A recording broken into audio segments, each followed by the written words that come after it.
Assalamualaikum warahmatullahi wabarakatuh. Alhamdulillahi rabbil alamin. Wassalatu wassalamu ala sayyidina Muhammadin wa ala alihi wa sahbihi ajma'in. Subhanaka la ilma lana illa ma 'allamtana innaka antal alimul hakim. Wa la hawla wa la quwwata illa billahil aliyyil azim. Wa la hawla wa la quwwata illa billahil aliyyil azim. Alhamdulillah, summa alhamdulillah. Saya puji bagi Allah Subhanahu wa taala yang limpah kurnianya kita dipertemukan oleh Allah Subhanahu wa taala pada malam yang berbahagia ini untuk satu pertemuan yang sangat penting, iaitu satu perkara yang maha penting dalam hidup kita, iaitu tentang solat. Tajuk siri kita ialah jom baiki solat kita. Kita pilih tajuk ni adalah kerana satu ialah sembahyang adalah benda yang paling penting lah dalam hidup kita. Dan kebiasaan orang kita ni, dia tak upgrade dia punya pengetahuan dalam solat. Kebiasaannya dia berpada dengan apa yang dia dapat masa belajar sekolah dulu. Masa kecil dulu, masa sekolah, dah sekolah rendah, masuk kafar ke apa ke, dia belajar kat situ solat. Lepas tu dia gunalah benda yang dia belajar tu sampai dia tua. Okey. Adakah dia jamin hak dia belajar tu betul? Belum tentu. Sebab masa tu dia masih kecil. Kefahamannya mungkin tidak betul masa tu. Ustaz terang dah betul, dia faham lain, dia pun beramal dengan apa yang dia faham tu. Kemudian dia dah tak belajar dah lepas pada tu sampai ke tua. Dan kemungkinan juga yang ustaz yang mengajar pun tersalah ajar. Maka dia pun peganglah yang tu sampai ke tua. Jadi siri kita ni kita nak buat upgrade sikit lah, ulang kaji. Semua orang solat alhamdulillah. Cuma betul tak betul? Itu nak tengok. Okey. Jom baiki solat kita. Jadi alhamdulillah ya, di hadapan saya ni adalah alumni lah. Jadi alumni ni kira sahabat-sahabat semualah. Sebab saya juga alumni UIA. Okay, jom baiki solat kita.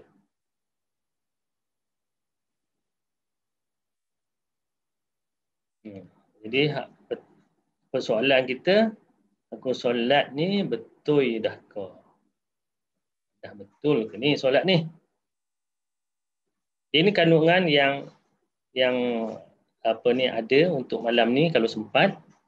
Ini baru mukaddimah ya. Kita tak masuk satu persatu lagi. Iaitu definisi kedudukan solat, hikmat solat, kenapa kena solat, hukum dengan solat, ilmu yang diperlukan sebelum solat, pembahagian amalan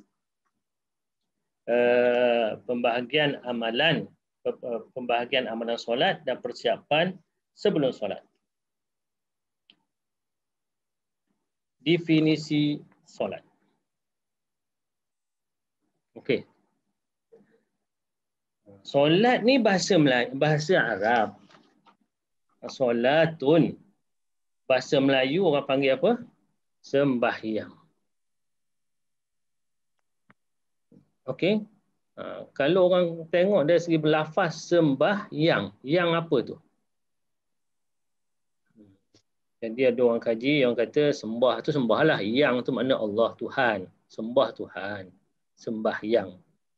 Okey. Yang penting ialah solat tu apa dia?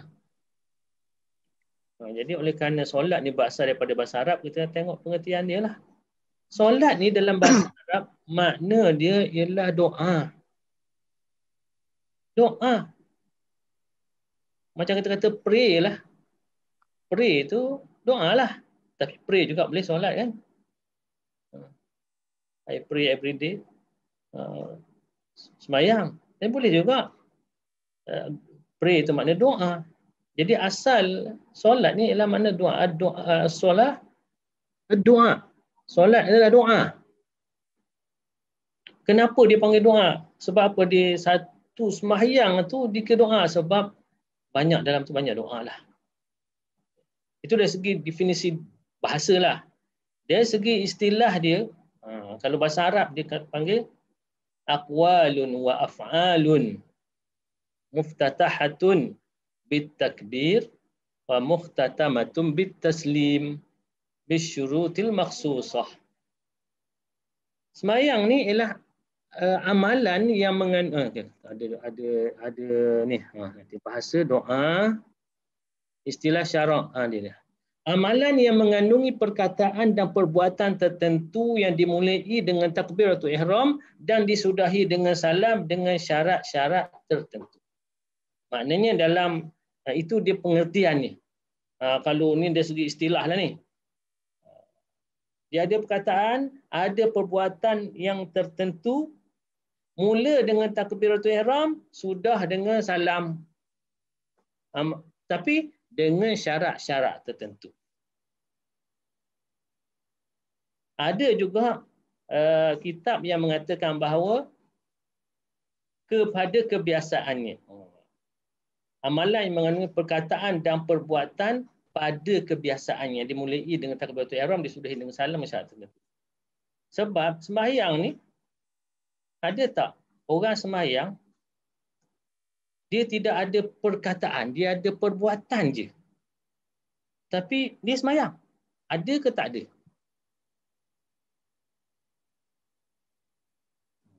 Saya ni kalau saya bercakap, saya kena berinteraksi, takut tak hidup. Macam mana? Tak ada orang nak on video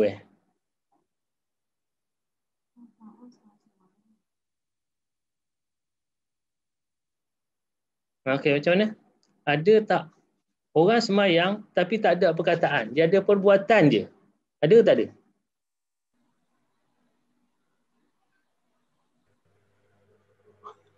Ada respon nampak ni. Orang bisu, Ustaz. Betul, orang bisu. Okey, orang bisu. Dia ada perbuatan, ada perkataan, tak ada. Tu orang bisu. Ada tak orang yang ada perkataan tapi tak ada perbuatan?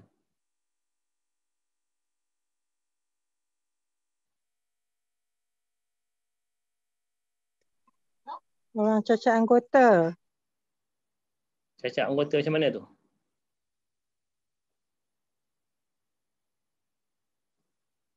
Yang tak ada kaki tangan. Kaki tangan lah, tak ada kaki tangan. Orang tak ada kaki tangan, boleh diterima lah. Orang tak ada kaki tangan, okey. Ataupun orang yang ada kaki tangan tapi masa tu dia kena ikat, kena jadi tawanan, diikat, tangan ikat, kaki ikat.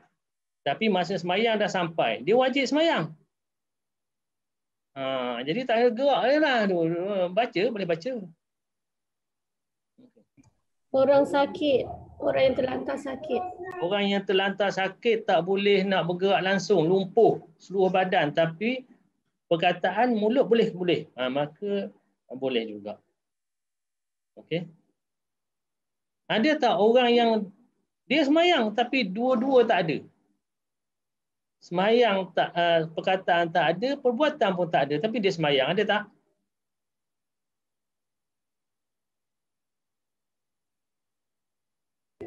Tak pernah tahu. Ada. Tadi kita dah cakap dah tadi. Kita gabunglah dua.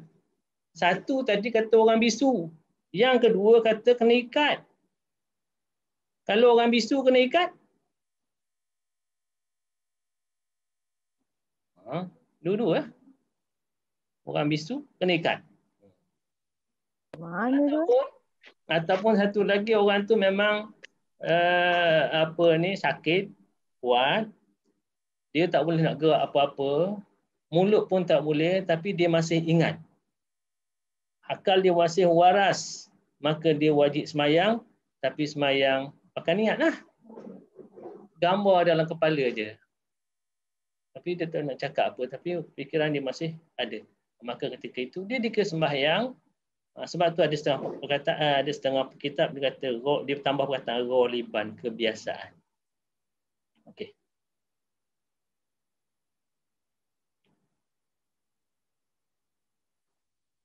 Okey, kita masuk pada kedudukan solat. Malah ni mukadimah ni. Okey. Kedudukan solat. Yang pertama, kedudukan dia adalah tiang agama. Biasa orang dengar hadis ni. As-salatu imaduddin, man aqamaha faqad aqamad-din wa man hadamaha faqad hadamad-din. Solat itu adalah tiang agama. Siapa yang mendirikannya bererti dia telah mendirikan, menegakkan agama. Siapa yang meninggalkannya, wa man tarakaha, siapa yang tinggal sembahyang, dia meruntuhkan agamanya. Sebab dia tiang. Kalau rumah, tiang tak ada, runtuh rumah tu. Dicabut tiang tu. Jadi, tiada agama bagi orang yang tak solat. Itu yang pertama. Dia adalah tiang agama. Kedudukan solat tu sangat tinggi. Yang kedua, syarat keislaman. Sebab dalam hadis ada menyebut, la dina liman la solatalah. Tiada agama bagi orang yang tidak menunaikan solat. Okay. Kemudian dalam hadis sebut innama mawdi'us solati minad-din ka mawdi'ir ra'si minal jasad. Sesungguhnya kedudukan solat dalam Islam diibaratkan seperti kepala kepada tubuh badan. Macam kepala. Okey. Kalau tangan tak ada, orang hidup lagi. Kaki tak ada, hidup lagi. Kepala tak ada tak jumpa. Kepala tak ada tapi hidup. Memang confirm mati. Jadi itulah kedudukan sembahyang. Tak ada sembahyang, tak adalah Islam. Yang ketiga, syarat amalan lain diterima. Buatlah amalan apa pun banyak, sembahyang tak, yang haraplah. Sebab hadis ada menyebut, Nabi sebut apa? Inna awwala ma yuhasabu bihil abdu salatuh fa in saluhat salatuhu saluha sa'iru amalih wa in fasadat salatuhu fasada sa'iru amalih. Perkara pertama yang dihisap pada hari kiamat ialah solat. Sekira solat elok, amalan lain akan diterima oleh Allah. Kalau solat tu rosak, maka amalan lain dikira rosak. Tak ada apa guna dah. Jadi kalau adalah orang banyak bersedekah, banyak tolong orang, banyak puasa, banyak kali pergi haji, tapi sembahyang tak, maka tak ada apa-apalah. Macamlah kalau beribaratkan kita ada RM1 ni. RM1 nak bawa ke bank, nak simpan duit RM1 tu. Sampai kat bank, akaun tak ada. Tak pernah buka akaun. Bank terima ke nak masuk? Okey. Tak boleh nak simpan duit tu, tak ada akaun. Kena buka lah akaun dulu. Akaun dia apa? Sembahyang. Dia tak ada apa. Nah, itu yang ketiga. Yang keempat, kedudukan solat ni, pesanan terakhir Rasulullah SAW. Nak tunjuk bahawa solat tu tinggi kedudukannya sampai Rasulullah SAW nak wafat, antara perkataan terakhir, bukan perkataan yang terakhir, antara perkataan yang terakhir dia kata apa? As-solat, as-solah. Solat, pelihara solat, itu yang antara yang terakhir sebelum Rasulullah SAW wafat. Yang kelima, tanggungjawab ketua keluarga terhadap orang bawah jagaannya. Okey, ini tanggungjawab ketua keluarga ke atas semua orang bawah jagaan. Sebab dalam Quran ada menyebut dalam surah Taha ayat 132, wa'mur ahlaka bis-solah wastabir 'alaiha. Suruhlah keluarga kamu sembahyang dan bersabarlah di atas menunaikan sembahyang itu. Kena sabar. Suruh pun kena sabar. Sebab ada orang antara ahli keluarga kita ni yang liat. Tapi kena suruh juga. Okay. Jangan buat tak tahu. Okay. Kamu nak semayang pula pun kena sabar.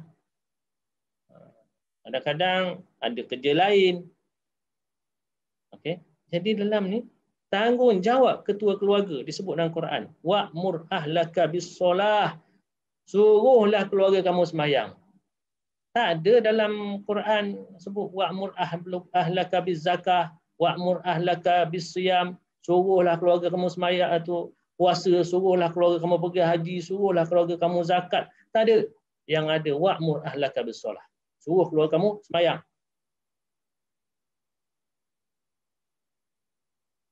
Dan yang keenam, tanggungjawab ibu bapa terhadap anak. Nabi SAW dalam satu hadis, Nabi menjawab apa? Muru auladakum bis-salah idza balagu 7 sinin wadribuhum 'alaiha idza balagu 10 wa farriqu bainahum fil madaji'. Suruh anak kamu sembahyang semasa umur 7 tahun.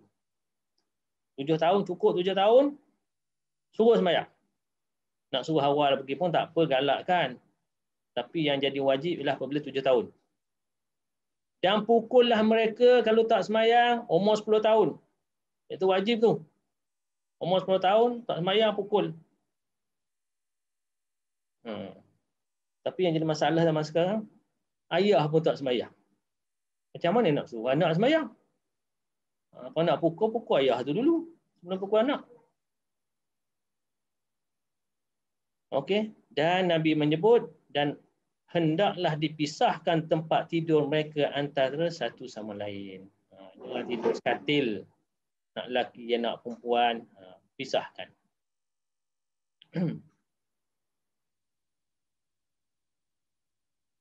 Okey, ini kedudukan yang begitu tinggi di solat. Mudah timbul. Kenapa sembahyang? Apa hikmat dia? Apa faedah sembahyang ni? Hikmah solat. Nak cerita juga ni. Mukadimah ini.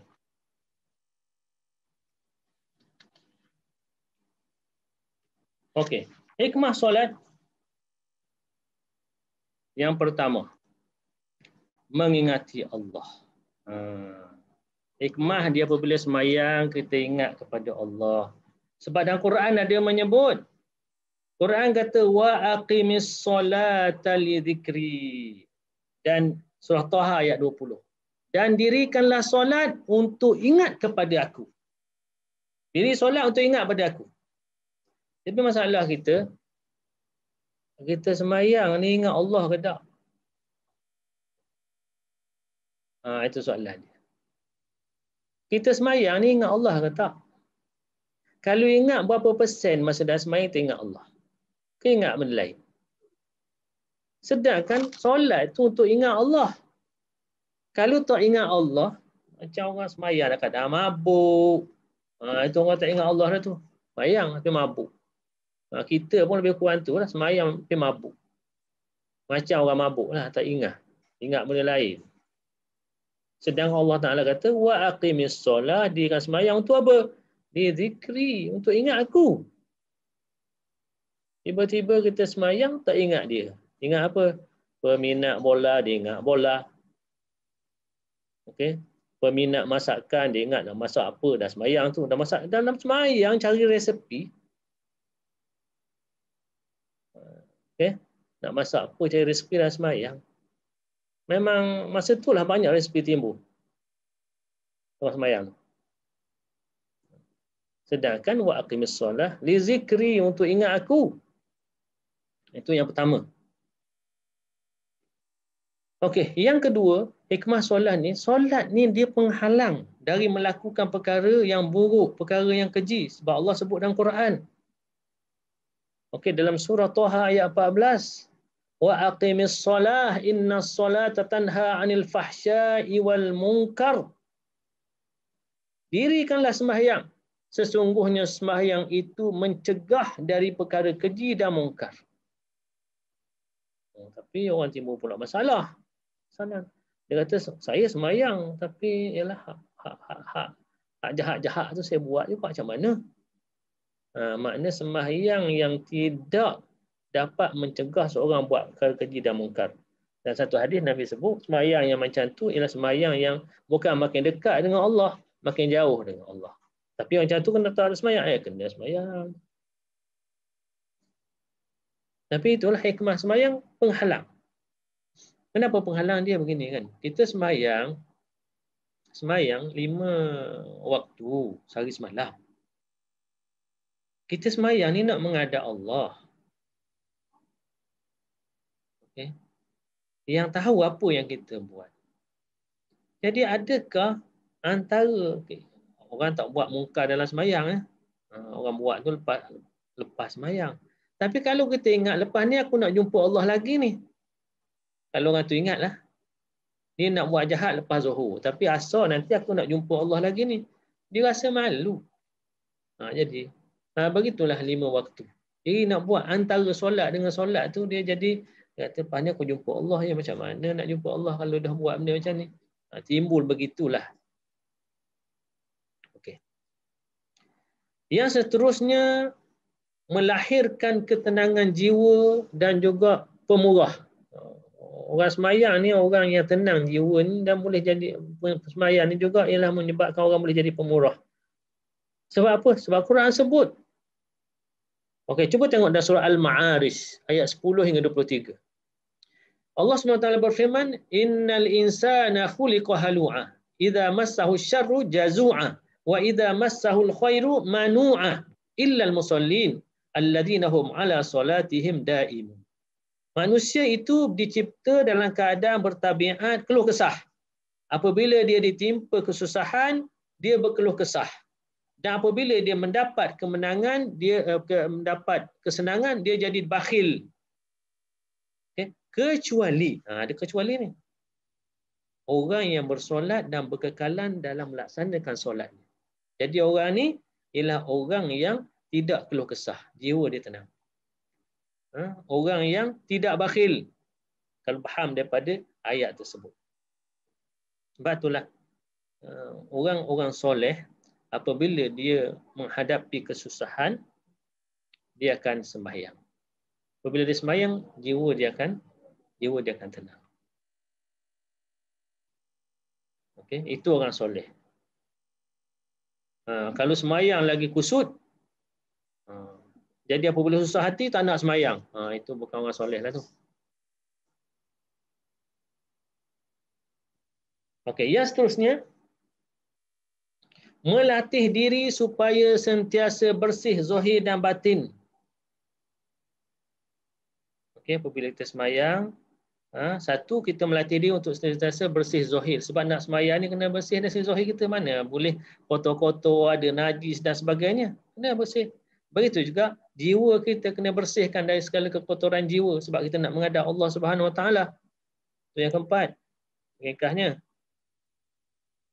Yang kelima, pergerakan dalam solat boleh melancarkan perjalanan darah, okey, mencergaskan urat bukan menegaskan ni. Perjalanan darah, membetulkan urat saraf dan mencergaskan badan. Ini memang ada kajian yang macam pensyarah UM tu buat. Macam mana pergerakan dalam solat tu dia boleh menolong banyak masalah kesihatan. Melancarkan darah, membetulkan urat saraf, mencergaskan badan. Itu adalah kajian yang saintifik yang dia buat dalam ada buku yang dikeluarkan oleh pensyarah UM tak silap. Itu dengan sembahyang. Yang keenam, melatih kehidupan berdisiplin dan mengikut peraturan melalui penjagaan waktu solat, berbaris dalam saf, kewajipan mengikut imam. Itu. Melatih berdisiplin. Satu, berdisiplin, kita jaga waktu. Kita dah ada dalam kepala kita 5 waktu. Okey. Masuk je waktu, kita pergi sembahyang. Itu kita disiplin masa. Itu kemudian disiplin daripada peraturan. Peraturan dalam sembahyang tu, kita kena disiplin. Tak boleh, tak disiplin, tak sah sembahyang. Kena ikut peraturan dia. Begitu juga apabila kita sembahyang berjemaah. Kita ada disiplin kita berbaris dalam saf. Kewajipan kita untuk mengikut imam. Itu juga satu disiplin. Tak boleh kita mendahului imam. Kena imam dulu baru kita. Kemudian melahirkan perpaduan dan kasih sayang melalui solat jemaah. Ini kalau kita bersolat berjemaah, maka di situ kita akan jumpa orang, di situ kita akan berbual dengan orang, di situ kita tahu khabar berita orang. Kadang-kadang kalau tak ada sekat solat jemaah kita tak tahu. Solat jemaah kita tahu. Tiap-tiap hari kita jumpa orang ni, tiba-tiba 4-5 hari tak datang solat jemaah. Kita kata, mana saudara aku ni? Kita tanya-tanya, rupa-rupanya sakit. Kita tahu. Kalau tak solat jemaah kita tak tahu. Okey. Jumpa-jumpanya mana kawan tu? Baru orang cakap untuk innalillah dah. Dah pergi dah. Lah. Sebulan tak tahu. Yang ke-8, melalui solat berjemaah umat Islam dia ajar sistem politik pemerintahan Islam. Ini lebih luas lagi lah. Macam mana? Taat kepada pemerintah. Taat kepada imam. Imam buat, kita buat. Dan begitu juga, imam salah kita tegur. Kan kalau imam salah kan kita kena tegur. Subhanallah. Bukan subhanallah salah. Subhanallah kita tegur. Kalau tu kita tak ikut. Begitu juga dengan dalam sistem pemerintahan. Pemerintah hak salah kita tegur. Hak betul kena ikutlah. Kenapa kena solat? Masih lagi? 9:35. Okey, banyak masa lagi. Kenapa kena solat? Yang pertama, menunaikan perintah Allah secara ta'abudi. Siapa pun dah dengar ta'abudi ni?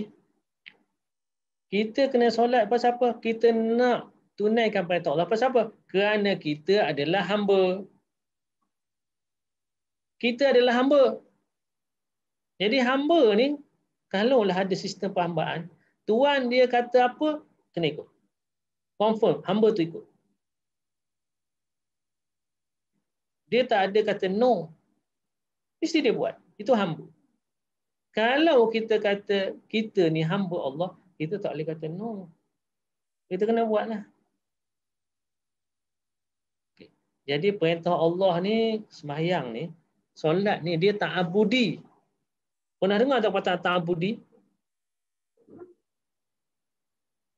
Ini soalan ni. Pernah dengar ada perkataan ta'abudi? Tak pernah. Pernah Ustaz. Ta'abudi. Pernah dengar? Tak. Pernah dengar. Saya dah sebut dah tadi. Pernah dengar tu? Okey. Ta'abudi ni makna dia ialah kita buat satu perintah itu tanpa kita fikirkan kenapa. Kenapa aku nak buat? Tak payah fikir. Pasal apa buat ni? Sebab Allah suruh. Itu makna ta'abudi. Kita tak persoalkan kenapa. Apa aku dapat. Okey. Itu makna ta'abudi. Sebab perintah-perintah Allah ni kebanyakannya ta'abudi. Ta'abudi maksudnya kita tak boleh nak fikir secara logik kenapa. Secara umum boleh, secara spesifik tak boleh. Contoh, kita kata macam mana?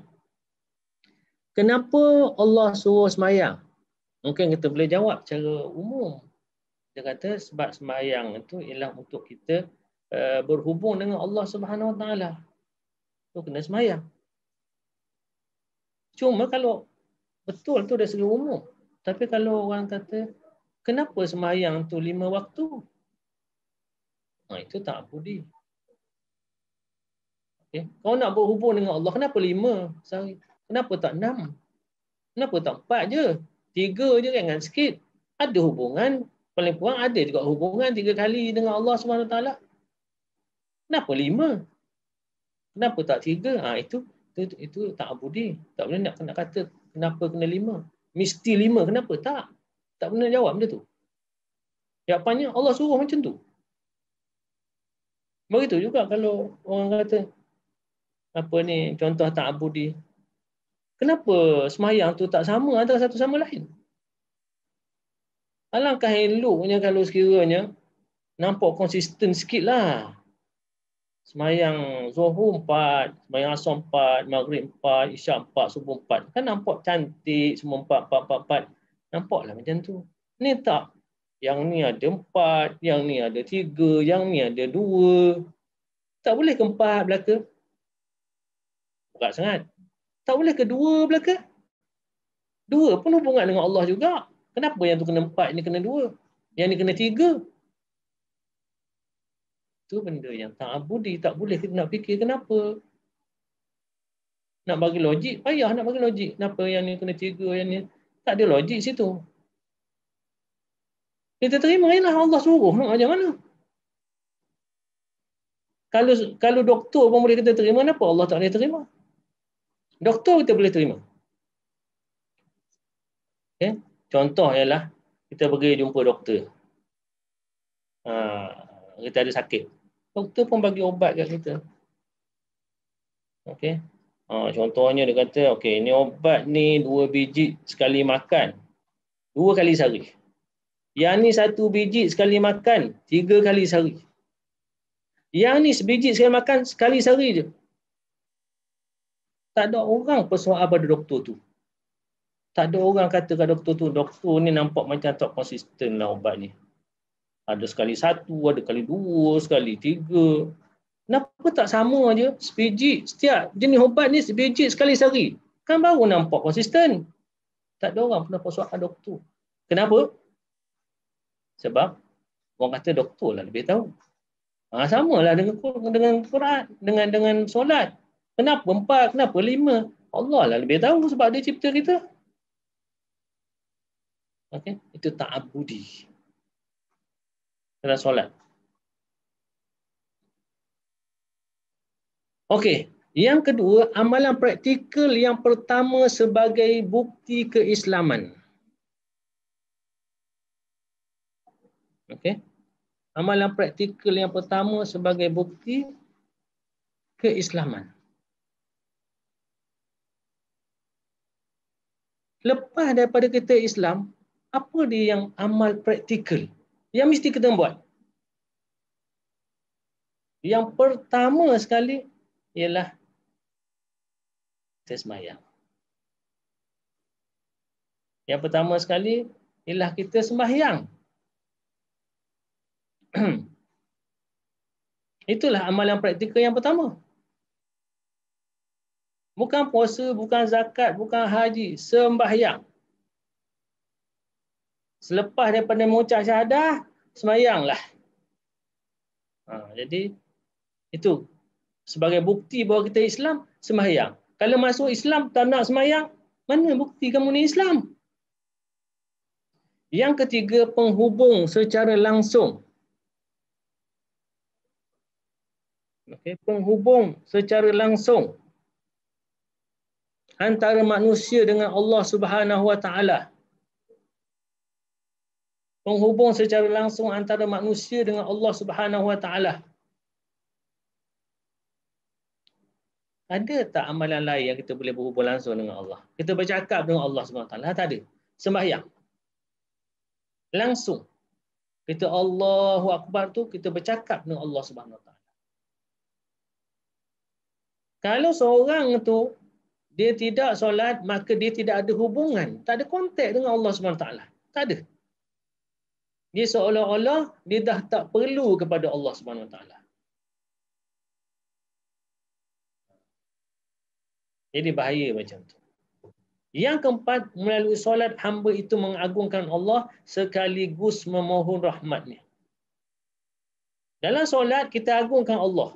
Mula-mula sekali, Allahu Akbar. Allah Maha Agung, Maha Besar. Kita mengagungkan Allah. Dan dalam tu kita memohon rahmat Allah Subhanahu Wa Taala. Sebab kita hamba ni, kita nak semua nak masuk syurga. Ada ke orang tak nak masuk syurga? Ada. Tapi dia cakap je. Okey, apabila dia buat satu kejahatan, orang tegur dia, dia kata tak apalah, syurga ambil kamu, neraka bagi aku. Ada orang cakap macam tu. Okay. Tapi kita kena ingat ya, nak masuk syurga tu bukan sebab amalan kita. Mana ada orang masuk syurga dengan sebab amalan? Dan hadis pun Nabi sallallahu alaihi wasallam sebut. Nabi kata tak ada orang pun yang masuk syurga dengan sebab amalan. Tak ada orang. Ditanya kepada Nabi, kamu pun wahai Rasulullah? Ya, aku pun bukan masuk syurga sebab amalan. Sebab apa? Illa an yataghammadani Allah bi rahmatih. Iaitu Allah yang beri rahmat kita masuk syurga. Allah bagi rahmat kita masuk syurga. Amalan kita mana? Dahlah amalan sikit. Lalai. Dah semayang pun tak ingat Allah. Ini macam mana? Jadi kita mengharapkan rahmat Allah SWT. Dengan rahmat je kita akan masuk syurga. Kalau tidak, kalau amal kita tak boleh, tak padan sikit sangat amalan kita, tak nak bersyukur pada Allah pun tak boleh. Nak syukur pada Allah pun tak boleh dengan amalan kita. Allah bagi mata kita dapat melihat itu pun berapa nilai dia? Ada orang sanggup jual mata. Biarlah aku jadi buta, aku dapat duit. Ada orang nak macam tu. Okay. Amalan kita tak dapat pun nak bayar apa yang Allah beri. Sikit je amalan kita. Tapi Allah nak beri syurga dengan apa? Dengan rahmat dia. Dia macam mana nak dapat rahmat? Melalui solat. Antaranya lah. Okay, di situ. Kemudian hukum meninggalkan solat. Cara ringkasnya kita ambil. Mukadimah lagi ni. Hukum meninggalkan solat. Okay, kita kena ingat ya. Allahu Akbar. Zaman sekarang ni ramai orang tinggal sembahyang, orang tinggal solat. Ramai. Mungkin kalau kita tengok pada anak cucu kita pun mungkin ada. Ramai. Hatta kajian yang dibuatnya saya dipahamkan, ada seorang lecturer yang buat kajian di universiti kita. Universiti Islam Antarabangsa Malaysia. Ramai student yang tak solat. Sama ada tak solat langsung ataupun yang tak cukup solat. Kebanyakannya tak cukup solat. Okey, tak cukup solat. Ini kajian di antara di kalangan student dan staff. Staff sendiri pun ramai juga yang tak cukup solat. Okey, yang paling orang tinggal ialah solat subuh lah. Cuba kita tengok ya sembahyang yang Allah SWT beri kepada Nabi Muhammad SAW. Kalau kita tengok balik ya. Sembahyang ni satu-satunya yang Allah beri kepada Nabi secara direct. Direct dia bagi. Hak lain semua melalui perantaraan malaikat Jibril. Puasa, zakat, haji semua melalui Jibril. Tapi sembahyang tidak. Sembahyangnya Nabi terima secara by hand lah kata. Daripada Allah Subhanahu Wa Taala. Iaitu pada bila Nabi terima? Malam Mi'raj. Okey. Malam Mi'raj. Jumpa Allah Subhanahu Wa Taala. Dapat 50 sembahyang. Allah. Kalau kita baca tentang Isra Mi'raj tu, apabila Nabi dah dapat 50 sembahyang tu, Nabi ada komplain apa-apa tak pada Allah? Ada tak Nabi kata, wah banyak 50? Tak ada. Nabi apabila terima 50 waktu sembahyang tu, turun happy je. Happy je dah. Sehinggalah jumpa Nabi Musa ni cerita lah kan. Nabi Musa tanya, berapa dapat? 50. Nabi tak kata apa 50, okey. Cuma Nabi Musa kata, 50 banyak sangat, minta dah diskaun sikit. Nanti umat kamu tak mampu tu. Nabi pun naik. Diskaun 5, dapat 45. Turun. Jumpa Nabi Musa lagi, berapa? Dapat 45. Woi, banyak tu. Tak mampu umat kamu. Jumpa tu, minta diskaun lagi. Turun naik Nabi Sallallahu Alaihi Wasallam sehinggalah tinggal 5. Apabila tinggal 5 tu, turun dapat 5. Nabi Musa tanya, berapa dapat 5? Oh, 5 banyak, dia kata. 5 banyak. Umat kamu tak mampu nanti. Pergi minta lagi. Nabi kata, aku malu dah nak minta. Sampailah 5. Rupa-rupanya Nabi Musa kata umat kamu tak mampu tu terbukti sungguh zaman sekarang. Ramai orang tak sembahyang, tak cukup 5 tu. Ada yang buat 3, dia buat 2. Tapi kalaulah kena 50 sungguh nanya kita. Tak tidur lah jawab dia. Kalau kita kira-kira kan, 50 sembahyang kalau kita bahagi dalam 24 jam, lebih kurang dalam 28 minit satu sembahyang. Memang tak tidur lah kita. Sembahyang kita dalam berapa? 5 minit. Lepas tu ada 20 minit lagi. 20 minit itulah untuk buat benda kerja lain. Itu masuk sembahyang lain pula. Sehari semalam ni. Malam pun tak tidur. Kita tidur mana ada tidur malam 20 minit. Jadi alhamdulillah dapat 5. Dia peganglah 5 tu. Jadi apa hukum meninggalkan solat? Okey. Hukum meninggalkan solat ada terbahagi 2. Satu, yang pertama dia ingkar wajib sembahyang. Dia sembahyang tak wajib. Itu memang kafir lah. Itu memang jelas lah, itu kafir.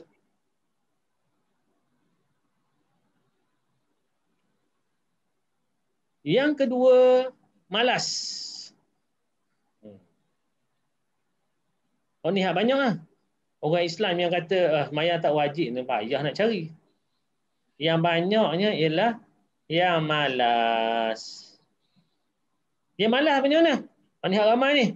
Hak dalam kajian tu, hak kajian kat UIA tu sendiri tu malas lah tu. Apa hukum? Ada 3 pendapat ulama. Yang pertama, tidak menjadi kafir tetapi menjadi fasik. Ni mazhab kita kata macam tu. Tak kafir tapi fasik. Orang fasik, orang jahat. Pihak berkuasa wajib bertindak menyuruh bertaubat kembali mengerjakan solat. Sekiranya dia enggan bertaubat, maka dijatuhkan hukuman bunuh. Itu. Malah nak sembahyang. Tak kafir tapi fasik. Pihak berkuasa wajib tangkap dia, suruh taubat. Suruh sembahyang. Kalau dia tak nak juga sembahyang, bunuh. Itu mazhab kita. Yang kedua, jadi kafir. Hukumnya sama seperti orang yang ingkar wajibnya. Kafir juga. Hak jenis malas ni. Yang ketiga, tidak menjadi kafir dan tidak dibunuh. Dipenjarakan sehingga dia mengerjakan solat. Masuk jail. Tak sembahyang. Tak kafir. Tapi kena masuk jail. Okey, itu. Orang yang tak sembahyang ni jahat ke tak jahat? Tanya. Orang tak sembahyang jahat ke tak jahat? Kita kata jahat lah. Kan jahat. Orang tak sembahyang jahat. Penjenayah sebenarnya. Penjenayah agama. Tak sembahyang ni penjenayah. Memang jahat. Jahat dia tu jahat sikit ke jahat banyak? Jahat besar ke jahat kecil?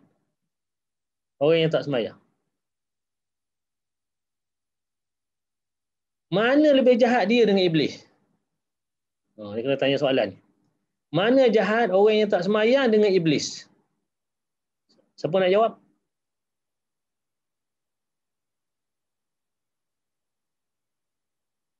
Mana jahat? Dia ke iblis yang jahat lagi? Sama jahat. Sama jahat? Boleh tahan. Kalau tengok betul-betul, orang yang tak sembahyang dengan iblis ni, jahat orang tak sembahyang lagi pada iblis. Teruk orang yang tak sembahyang lagi pada iblis. Pasal apa? Iblis, dia dilaknat itu sebab dia tak sujud pada siapa? Dia tak nak sujud pada siapa? Nabi Adam. Nabi Adam. Nabi Adam tu Tuhan ke makhluk? Makhluk. Makhluk. Okey. Iblis jahat dia kerana dia tak nak sujud pada makhluk. Dia sujud pada Allah. Ya. Sujud, ya. Sujud pada Allah. Dia tak nak sujud pada Adam makhluk. Orang yang tak nak semayang ni, dia tak nak sujud pada siapa? Pada Allah. Pada Allah. Mana lebih teruk? Manusia. Teruk. Orang yang tak semayang lagi pada Iblis. Iblis dia tak nak sujudkan Nabi Adam, ke Allah dia sujud. Yang ni dia tak nak sujud pada Allah pencipta. Jadi teruk Iblis. Tu orang tengah semayang lagi pada Iblis. Iblis pun tabik. Iblis tabik. Iblis kata, hebat kamu. Aku tak nak sujud kat Adam je. Kamu tak nak sujud kat Allah. Dia kata.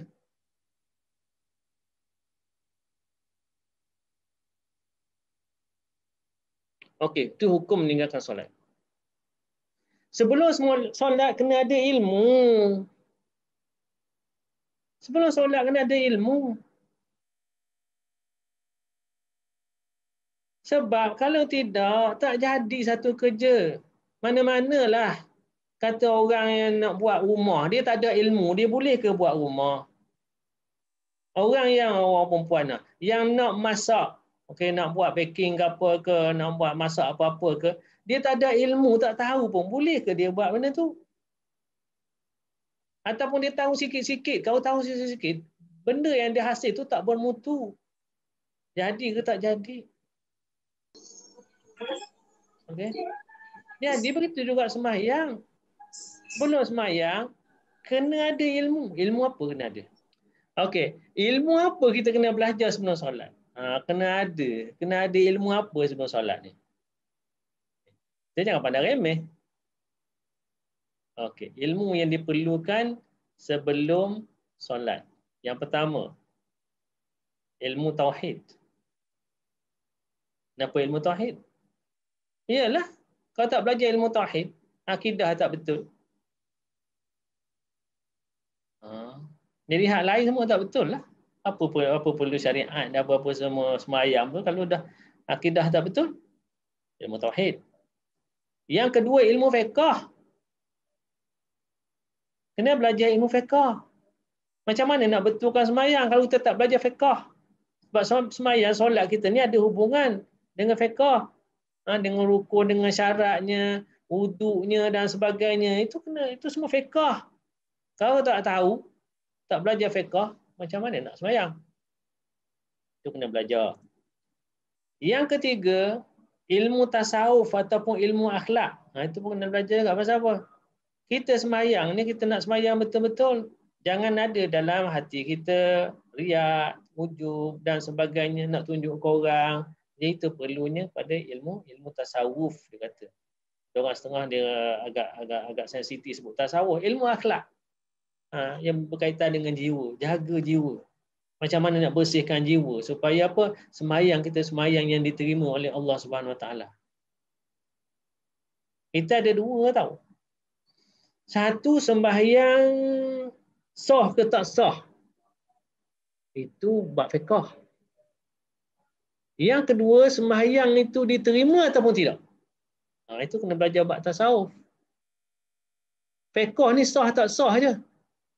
Sebab tu dalam fiqh, khusyuk bukannya rukun dalam sembahyang. Bukan rukun, khusyuk. Yang penting buat segala rukun sembahyang tu, walaupun kita tak ingat apa-apa pun, kita tak ingat Allah pun, kita masa dengan sembahyang tu ingat bola ke, ingat apa ke, dari segi fiqh sembahyang sah. Tapi dari segi tasawuf tu kena ada hati, khusyuk. Tak nak tunjuk korang dan sebagainya. Sebab kalau ada benda tu dari segi fiqh sah, tapi Allah tak terima sembahyang macam tu. Jadi itu perlu juga ilmu tasawuf atau akhlak. Yang keempat, ilmu tajwid. Sebab dalam sembahyang ada bacaan-bacaan yang perlu kepada tajwid. Contoh apa dia? Rukun yang berbentuk perkataan. Contohnya kita kata Allahu Akbar. Kalau tak belajar tajwid, macam-macam sebutannya yang menyebabkan sembahyang tak sah. Fatihah, itu kena betul baca, tak ikut tajwid, silap, tak sah sembahyang. Tak sah Fatihah, tak sah sembahyang. Jadi kena belajar tajwid. Yang kelima yang kita perlu dalam sembahyang juga ialah ilmu bahasa Arab. Ini perlu, tak wajib. Ilmu bahasa Arab. Maksudnya kita faham bahasa Arab. Kenapa? Apabila kita faham bahasa Arab, apa yang kita baca itu kita faham. Maka apabila kita faham, mudah untuk khusyuk. Bukannya kena mesti khusyuk, mudah untuk khusyuk. Kalau faham bahasa Arab tu khusyuk, orang Arab khusyuk belaka lah. Tapi tak. Tapi kita belajar, kita Allahu Akbar, kita faham maknanya. Oh, Allah Maha Besar. Kita baca doa apa-apa kita faham. Yang jadi masalah kita orang Melayu ni, semayang umur dah 60 tahun. Tapi bacaan dah semayang, tak tahu apa makna dia.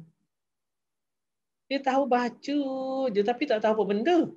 Sedangkan itu kita bercakap, kita minta doa dengan Allah dah semayang, tapi kita minta tu, kita tak tahu apa kita minta. Macam buat kakak tua juga. Okey, jadi penting juga ilmu bahasa Arab supaya kita faham. Tak wajib lah ilmu bahasa Arab, tapi faham menolong kita. Okey. Yang ni saya ringkas, saya buat di sini ialah tentang pembahagian rukun dalam sembahyang. Okey.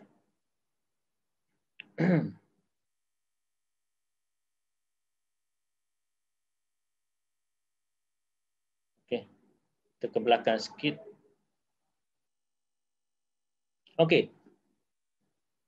Sahabat-sahabat semua. Okey, ini kita masuk sikit dalam rukun sembahyang. Sekarang ni 10-20 minit. Okey, kita berinteraksi sikit.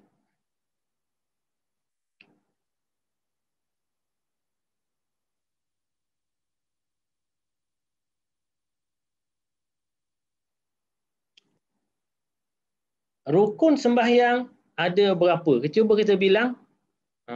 Bilang semula. 13. Tak takut tak cukup. Okey. 13. Cuba bilang satu persatu. Sama-sama kita bilang. Yang pertama. Takbiratul ihram. Takbiratul ihram. Yang kedua.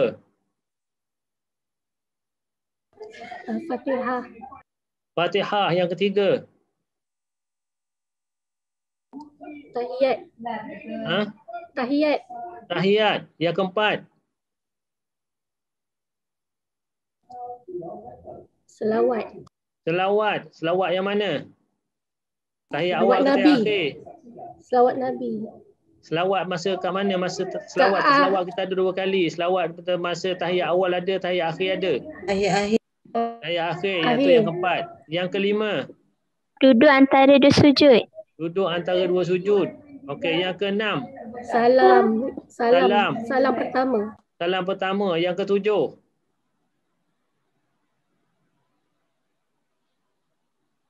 Berdiri. Oh, ini dah tak ikut susunan dah. Lepas salam baru berdiri. Memang dah tak ikut susunan. Selepas selawat. Semula ikut susunan. Semula ikut susunan. 1. Takbiratul ihram. Takbiratul ihram. Yang kedua. Fatihah. Fatihah. Nombor 1 berdiri. Berdiri dulu. Jangan takbiratul ihram dulu baru berdiri. Takbiratul nombor 2. Okey, yang pertama berdiri. Yang kedua. Niat. Niat dulu ke takbiratul ihram dulu? Niat. Niat dulu. Niat. Lepas niat baru takbiratul ihram.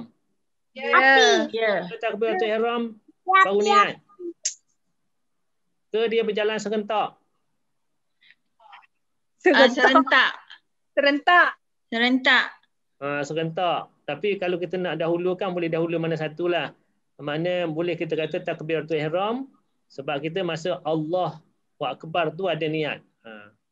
Okey. Mana takbiratul ihram atau yang kedua, yang ketiga niat. Okey, yang keempat. Fatihah. Yang keempat. Fatihah. Okey, yang kelima. Rukuk. Rokok dan tamak ninah. Rokok dan tamak ninah. Yang keenam. Iktidal dengan tamak ninah. Iktidal, tamak ninah. Yang ketujuh. Sujud. Sujud. Ada tamak ninah tak? Ada. Yang ke-8. Duduk antara sujud. Ada tamak ninah tak? Ada. Okey, yang ke-9. Tahiyat akhir. Tahiyat akhir. Okey, tahiyat akhir. Yang ke-10. Selawat. Okey, yang ke-11. Salam. Yang ke-12. Doa. Doa lepas salam. Lepas Duduk membaca Syahadah. Syahadah tertinggal. selawat. Awak dah sebut dah tadi. Oh, dah sebut dah. Syahadah. Syahadah. Syahadah. Syahadah tu masuk dah tahiyat. Tahiyat. Tahiyat. Sebab lepas salam pertama tu tertib. Tertib yang ke-12. Ke-13. Tertib yang ke-13. Duduk tahiyat akhir tadi tertinggal. Tertinggal satu. Duduk tahiyat akhir. Jangan baca tahiyat akhir sambil berdiri. Duduk tahiyat akhir. Itu dia 13. Ada kitab dia sebut 17.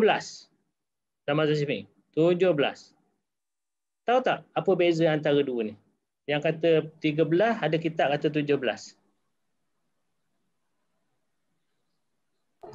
Tak tahu, Ustaz. Tak tahu. Okey, dia bezanya hanya kita kata bukan beza betul lah. Teknikal je. Kita kata teknikal lah. Sebab ada kitab yang sebut rukuk serta tamak ninah. Okey. Iktidal dan tamak ninah. Sujud, tamak ninah. Duduk antara dua sujud dan tamak ninah. Ada yang macam tu. Ada yang sebut rukuk. Okey. Yang lepas pada rukuk yang seterusnya ialah tamak ninah dalam rukuk. Jadi dipisahkan setiap yang ada tamak ninah tu jadi 4. Jadi yang tu 13 campur 4 jadi 17. Jelas tak? Faham. Faham, Ustaz. Itu beza antara setengah kitab yang kata 17, ada setengah kitab kata 13. Jadi teknikal sahaja. Tak ada apa-apa pun. Okey. Jadi rukun ni ada 13 ni kita bahagi kepada 3. Satu nama dia rukun qauli. Qauli ni qaul, perkataan. Yang kedua nama dia rukun fi'li, perbuatan. Yang ketiga nama dia rukun qalbi, rukun hati. Dia bukan perkataan dan bukan perbuatan. Okey. Jadi itu pembahagian kita kepada secara umum. Kita tengok pembahagian. Okey. Itu dia. Ada qauli.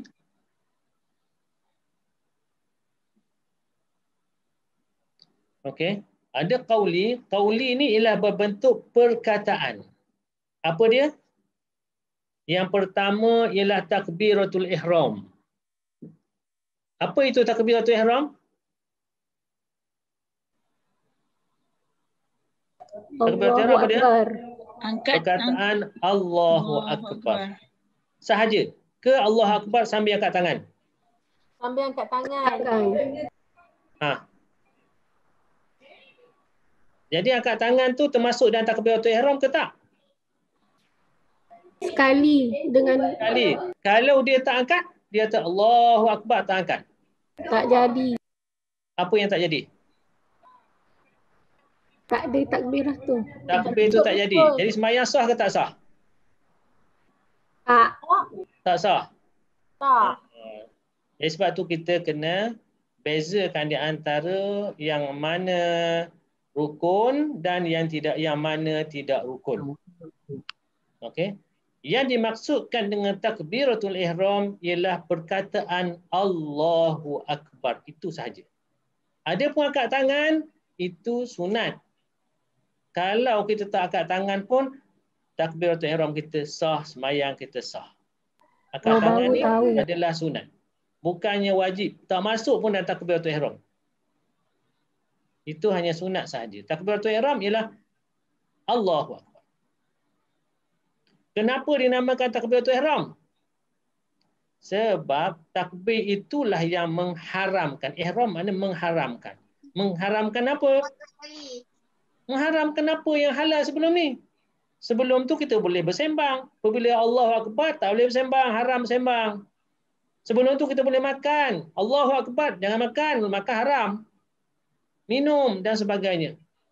Jadi sebab tu nama dia takbiratul ihram. Bila takbir tu? Kalau kita dah Allahu Akbar. Kalau kita Allahu Akbar tak ada lagi. Boleh lagi. Allahu berhenti. Makan hati sana dulu. Boleh. Lepas makan hati sana, Akbar. Boleh ke tak? Macam tu. Tak boleh lah kan? Okey. Takbiratul ihram tu ialah Allahu Akbar sahaja. Tak ada angkat tangan. Angkat tangan tu termasuk dalam sunat. Siapa tak angkat tangan, sembahyang sah. Yang kedua, membaca Al-Fatihah. Itu rukun qauli, tempat baca. Yang ketiga, membaca tahiyat akhir. Membaca tahiyat akhir. Tahiyat awal tak wajib. Siapa tak baca tahiyat awal, sembahyang sah. Tahiyat akhir tinggal, sembahyang batal. Sebab dia rukun. Yang seterusnya ialah selawat atas Nabi. Selawat atas Nabi. Apa dia selawat atas Nabi? Cuba baca. Allahumma salli ala Muhammad wa ala ali Muhammad. Yang menjadi rukun. Maknanya kalau kita tak baca yang ni, sembahyang tak sah. Yang mana?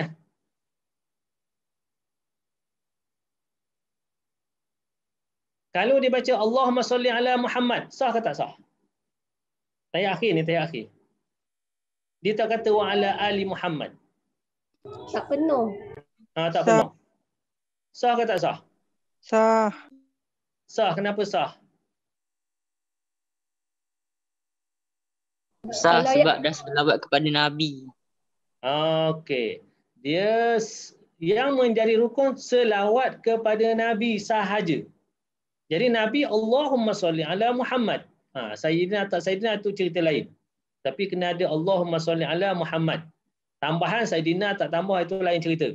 Tapi yang asasnya Allahumma salli ala Muhammad.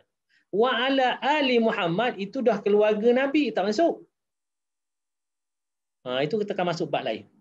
Jadi yang jadi apa ni rukun ialah selawat atas Nabi.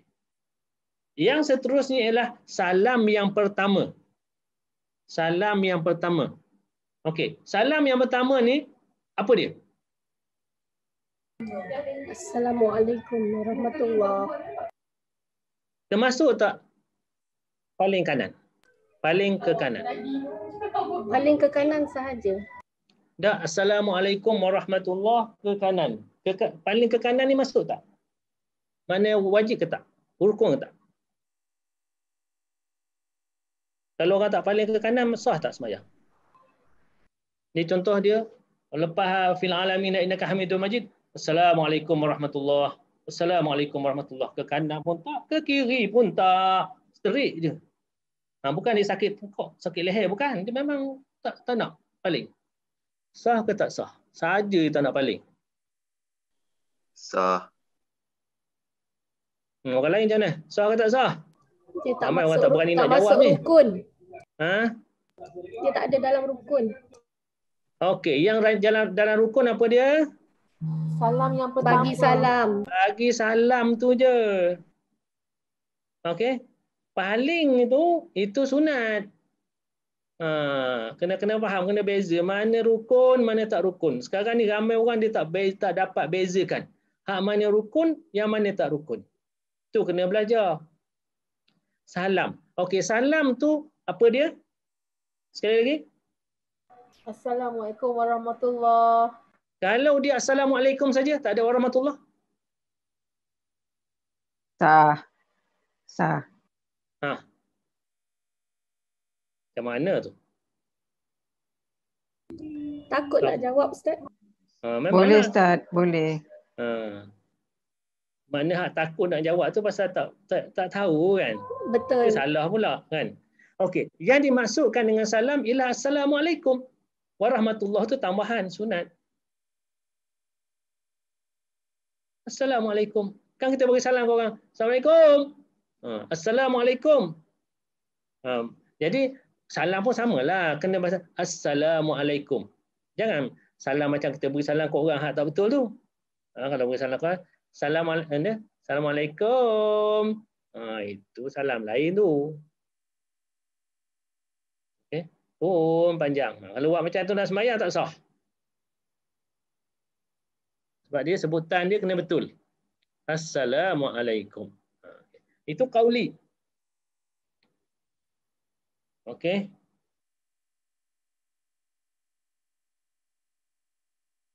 Okey. Kemudian kita pindah pada fi'li, perbuatan. Perbuatan yang pertama ialah berdiri betul. Itu perbuatan. Itu rukun tu berdiri. Berdiri betul. Nanti kita akan masuk satu persatu rukun nanti. Sebab kita ada siri kita. Jadi kita akan, ini baru pengenalan. Berdiri betul. Itu perbuatan tu. Yang kedua ialah rokok. Yang ketiga ialah i'tidal. I'tidal ni maksudnya bangun daripada rukuk. Yang keempat sujud. Yang kelima duduk antara dua sujud. Okey. Kemudian yang keenam duduk yang kemudian. Duduk yang kemudian duduk apa? Duduk apa? Duduk yang kemudian. Yang paling kemudian sekali kita duduk. Duduk apa? Sebelum beri salam. Duduk tahiyat akhir. Duduk yang kemudian maksudnya duduk yang dalam tahiyat akhir. Itu perbuatan. Okey, kita dah ada 11. Jadi dua lagi rukun itu kita panggil rukun qalbi, rukun hati, iaitu niat dan tertib. Niat dan tertib. Tertib ni apa? Kena ikut susunan. Mula-mula berdiri, lepas tu takbiratul ihram dan niat, kemudian rukuk, okey, kemudian duduk, kemudian i'tidal. Tak boleh dulu sujud dulu baru rukuk, itu maksudnya. Tak boleh macam tu. Itu kena ikut tertib. Tertib tu rukun. Salah tertib batal sembahyang. Jadi itu pembahagian dalam rukun-rukun yang ada dalam sembahyang. Okey. Yang seterusnya, di samping rukun ada sunat. Lepas rukun ada sunat. Sebab kita bukanlah nak buat hal rukun saja. Rukun saja ni macam macam tiang sajalah. Kita nak biar penuh. Jadi kena ada sunat-sunatnya. Jadi kalau kita ingat balik, kita belajar dulu. Okey. Sunat ni lepas rukun ada sunat. Sunat ni, kalau rukun ni kalau kita buat, okey, kalau kita tinggal, sembahyang batal. Rukun ni dia tinggal, mana benda yang wajib buat, kalau kita tinggal sembahyang batal. Sunat ni kalau kita buat dapat pahala, kalau kita tinggal tak dapat dosa. Apa dia? Kalau tinggal tak dapat dosa. Betul dah tu. Tapi ada satu lagi yang lebih baik. Kalau tinggal solat sah. Kan? Kalau kita tinggal kita rugi. Tahu tak kenapa? Sebab kita hidup ni, kita nak kumpul pahala. Jadi apabila kita buat sunat, kita mampu buat sunat, buat lah. Kalau kita tinggal, rugi. Tuhan dah bagi tapi kita tak nak buat. Kita tak nak. Dan kita mampu buat. Sedangkan pahala lah kita nak kumpul kat dunia dan bawa ke akhirat nanti. Jadi kalau kita tak buat, kita rugi. Itu sunat. Jadi sunat kalau kita belajar dulu-dulu kan dia terbahagi kepada dua. Satu nama dia sunat ab'ad. Satu lagi ialah sunat Nama kat. Hay'ah. Ab'ad, hay'ah. Okey. So, kita masuk Ni secara umum lagi ni. Nanti kita apabila kita metodologi saya untuk siri ni ialah kita akan masuk satu persatu. Masuk mula-mula berdiri. Okey, apa yang ada dalam berdiri? Saya akan masuk tu semua. Ada sunat ab'ad tak situ? Ada sunat hay'ah tak situ? Satu persatu. Jadi begitulah cara saya nak buat nanti. Jadi kita tak nak cerita ni rukun. Lepas rukun, okey, ini sunat ab'ad. Lepas tu ini sunat hay'ah. Jadi tak tersusun cantik. Jadi kita buat satu persatu. Okey, ketika berdiri, apa benda yang kita kena buat? Okey. Kena buat macam ni, ini rukun. Yang ni pun kena buat, ini sunat ab'ad. Yang ni pun kena buat, tapi ini sunat hay'ah dan sebagainya. Jadi kita tahu satu persatu. Okey. Apa maksud sunat arba'ah dan sunat hay'ah? Terjemahan dia. Ab'ad ini maknanya daripada ba'du. Ba'du ni sebahagian. Terjemahan hay'ah ini ialah keadaan. Itu maksudnya. Hay'ah ni lebih kepada keadaan. Nanti kita akan nampak. Okey. Itu dari segi terjemahan lah. Tapi dari segi maksud, ada maksud yang tersendiri. Ab'ad tu diambil daripada kataan ba'du. Sebahagian. Mana seolah-olah macam sebahagian. Seolah-olah. Tapi bukan. Bukan maksud maksudnya kalau dia seolah-olah macam. Kalau dia maknanya rendah pada rukun lagi. Kalau rukun jadi batal, nanti kita tengok satu-satu. Kalau hay'ah ni, hay'ah lebih pada rupa. Hay'ah. Kalau terjemahan langsung, rupa. Keadaan. Itu hay'ah. Okey. Itu terjemahannya dari segi bahasa. Tapi dari segi istilah dia ada. Macam kita solat lah. Apa dari segi bahasa? Doa. Kita kata doa. Istilah? Ni. Begitu kat sunat ab'ad, sunat hay'ah. Okey. Rukun, kata rukun ada 13 perkara. Sunat ada 2. Satu sunat ab'ad, ada sunat hay'ah. Ab'ad dulu kita ambil Yang itu hay'ah. Sunat ab'ad ialah sunat yang apabila kita tak buat, kita terlupa. Biasa kita terlupa lah tak buat. Biasa kita buat, tapi kadang kita terlupa. Kalau terlupa kita buat, kita tertinggal, maka kita disunatkan sujud sahwi. Itu sunat ab'ad. Kalau hak biasa orang tinggal kat mana? Semua kita masuk ni. Ni kita hak kita dah tahu ni. Doa kunut orang selalu tertinggal. Doa kunut dengan tahiyat awal. Tahiyat awal. Kalau kita tertinggal 2 tu, sebenarnya sunat ab'ad bukan 2 tu. Sunat ab'ad ada 7. Kita tahu 2 tu je kan? Selawat kepada keluarga Nabi. Yang biasa kita tahu 2 tu je. Orang kebiasaan awam, dia tahu sunat ab'ad 2 tu je. Iaitu baca tahiyat awal dengan tertinggal kunut. Yang itulah kena sujud sahwi. Yang lain dia tak tahu. Sebenarnya sunat ab'ad ada 7. Okey. Kalau kita tinggal salah satu, kita tertinggal salah satu, kena sujud sahwi. Sujud sahwi apa kali? Sekali. Sekali? Dua. Berapa kali sujud? 2 sujud. Dua kali. 2 kali sujud. Ingatkan kat sujud akhir. 2 kali sujud sahwi tu. Sebelum bagi salam, lepas baca tahiyat. Kalau kita tertinggal 2 sunat ab'ad, macam mana? Berapa kali sujud sahwi? Tetap 2. 2 juga. 2 juga. Jangan buat 4 pula. 2 juga. Kalau tertinggal salah satu daripada 7 sunat ab'ad ini. Okey. Kalau dia tak nak sujud sahwi, macam mana? Dia tertinggal kunut ataupun dia tertinggal tahiyat awal. Tapi dia kata, aku tak naklah sujud sahwi, nak beri salam je lah. Macam mana, okey tak? Sah. Boleh. Sah tapi tak okey kan? Hanya dituntut. Sebab disunatkan sujud sahwi. Bukan wajib sujud sahwi, sunat sujud sahwi. Sebab sunat ab'ad ni kalau tertinggal, dia macam ada cacat sikit dalam sembahyang. Okey.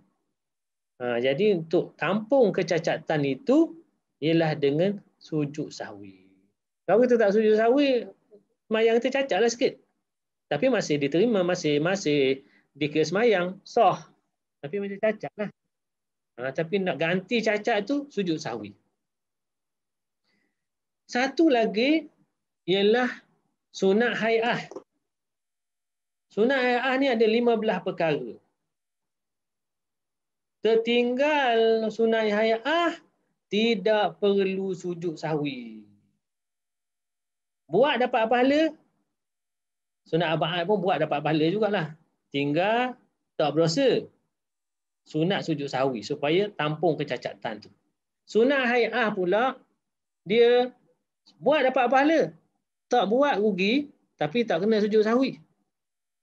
Contoh sunat hai'ah apa dia? Mengangkat tangan ketika takbiratul ihram. Apa dia? Mengangkat tangan ketika mengangkat tangan ketika takbiratul ihram. Yang kedua? Yang kedua. Baca doa. Tapak tangan. Doa iftitah. Baca doa iftitah. Allahu akbar kabira walhamdulillah katsira tu. Ataupun wajhatu wajhi allazi. Okey. Doa iftitah. Doa iftitah tu penting juga tu. Biasa kita semayang ada doa iftitah. Entah macam mana satu hari tu kita tertinggal. Okey. Tertinggal. Tiba-tiba baca Bismillahirrahmanirrahim. Baca Fatihah. Lepas Fatihah baru tengok, tadi aku tak baca doa iftitah tadi. Tapi dah baca Fatihah, tak baca dah lah doa iftitah. Tapi dia kata ruginya aku tak baca doa iftitah. Aku nak sujud sahwi lah. Macam mana kalau dia sujud sahwi? Sebab nak ganti, tertinggal, terlupa baca doa iftitah. Macam mana sembahyang dia? Sah. Dia tidak perlu sujud sahwi, tapi dia kata aku tadi tertinggal doa iftitah, aku nak sujud sahwi juga. Sah tak sembahyang dia? Sah. Masih sah. Sah. Sembahyang dia batal. Kenapa batal? Sebab dia ada niat dah. Dia tambah satu rukun. Kan sujud tu rukun. Apabila dia tambah sujud, mana dia tambah rukun. Sedangkan kita kena belajar sunat ab'ad. Sunat ab'ad tu kenapa ditambah tu? Sebab diperintahkan. Yang ini tidak diperintahkan. Jadi apabila kita sujud, makna kita tambah satu rukun dengan sengaja. Menambah satu rukun dengan sengaja dalam sembahyang membatalkan sembahyang. Jadi jangan pandai-pandai tertinggal doa iftitah ke, tertinggal apa-apa sunat hai'ah nak sujud sahwi. Tak, dia tak boleh. Tidak perlu sujud sahwi dan tidak boleh sujud sahwi.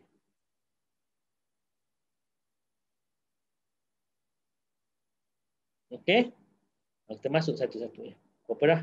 10.28 dah. Tak habis kita ni. Sunat ab'ad. Okey, kita ambil secara laju sikit. Yang pertama ialah tahiyat awal. Itu sunat ab'ad. Yang kata 7 tadi. Yang kedua, selawat dalam tahiyat awal. Sebab tapi orang kita tak masalah sebab kalau kita baca tahiyat sama dengan selawat tu. Selawat tu kita panggil tahiyat juga.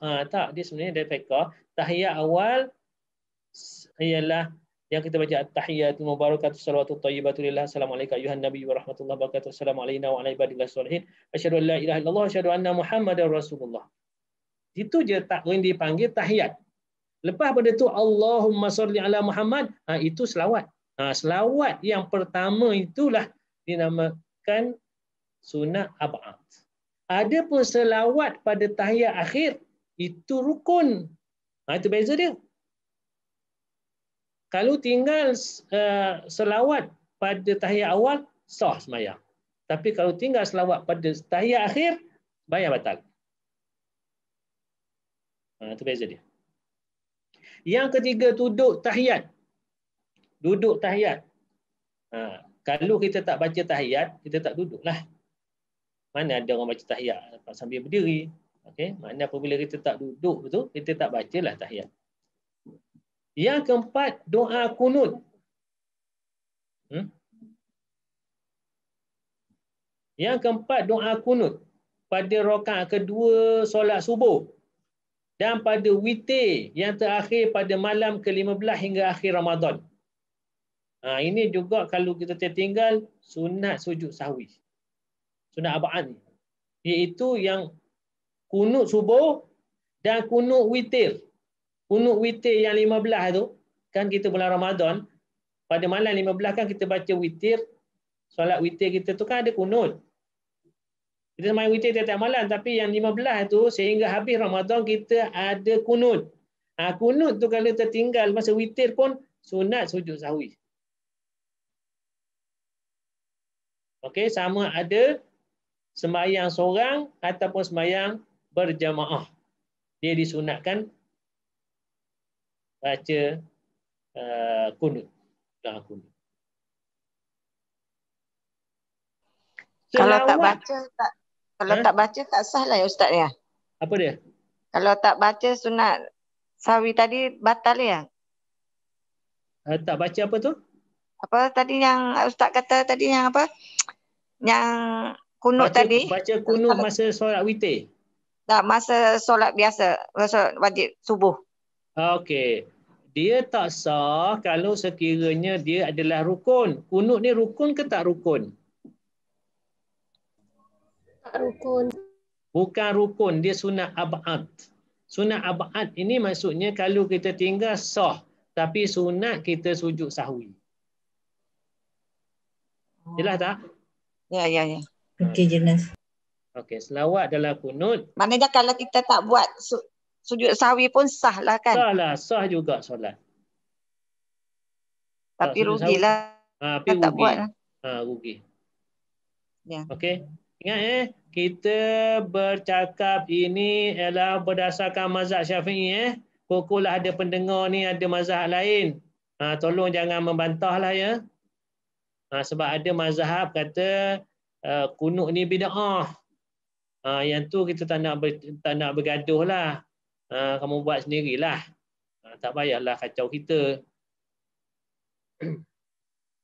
Okey. Selawat dalam kunut, berdiri semasa berkunut. Kita kalau tak berdiri tu nak kunut macam mana? Samalah kan. Berdiri tu lepas rukuk tu, lepas sama Allahumma hamidah tu, kita pun berdiri sekejap untuk baca kunut. Berdiri tu pun adalah sunat ab'ad.